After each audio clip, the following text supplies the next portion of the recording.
औरत सब्जी की दुकान पर जाती है। उसके पास सब्जी खरीदने के लिए पैसे नहीं हैं। वह दुकानदार से सब्जियां उधार देने का अनुरोध करती है, लेकिन दुकानदार मना कर देता है। उसके बार बार अनुरोध करने पर दुकानदार गुस्से में कहता है, अगर आपके पास कोई ऐसी चीज है जिसकी कीमत है तो उसे इस तराजू पर रख दीजिए, मैं आपको इसके वजन के बराबर सब्जी दे दूंगा। बुढ़िया थोड़ी देर के लिए सोच में पड़ जाती है। उसके पास ऐसा कुछ भी नहीं था। कुछ देर सोचने के बाद वह कागज का एक मुड़ा हुआ टुकड़ा बाहर निकालती है और उस पर कुछ लिखकर तराजू पर रख देती है। यह देखकर दुकानदार हंसने लगता है। फिर भी वह कुछ सब्जियां उठाता है और तराजू पर रख देता है। आश्चर्य! पेपर का पैन नीचे रहता है और सब्जी का पैन ऊपर हो जाता है। इस तरह वह और सब्जियां रखता जाता है, लेकिन कागज का पैन नीचे नहीं होता। दुकानदार निराश होकर कागज उठाता है और उसे पढ़ता है और आश्चर्यचकित रह जाता है। कागज पर लिखा था, हे श्री कृष्ण, आप सर्वज्ञ हैं, अब सब कुछ आपके हाथ में है।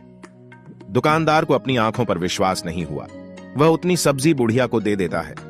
पास खड़ा एक अन्य ग्राहक दुकानदार को समझाता है कि दोस्त, हैरान मत हो, प्रार्थना का मूल्य क्या है, यह तो केवल श्री कृष्ण ही जानते हैं। सचमुच प्रार्थना में बहुत शक्ति होती है, चाहे 1 घंटा हो या 1 मिनट।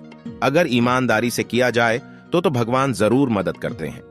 अक्सर लोगों के पास यही बहाना होता है कि हमारे पास समय नहीं है, लेकिन सच तो यह है कि भगवान को याद करने का कोई समय नहीं होता है। प्रार्थना से दूर होते हैं मन के विकार और एक सकारात्मक ऊर्जा का संचार होता है। यह जीवन की कठिनाइयों का सामना करने की शक्ति देता है। केवल कुछ मांगने के लिए ही प्रार्थना करना आवश्यक नहीं है। आपके पास जो कुछ है उसके लिए आपको आभारी होना चाहिए। इससे आपके अंदर का अहंकार नष्ट हो जाएगा और एक अधिक सक्षम व्यक्तित्व का निर्माण होगा।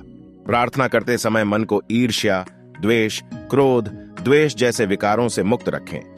प्रतिदिन सुबह की प्रार्थना को जीवन का अनिवार्य हिस्सा बनाना चाहिए।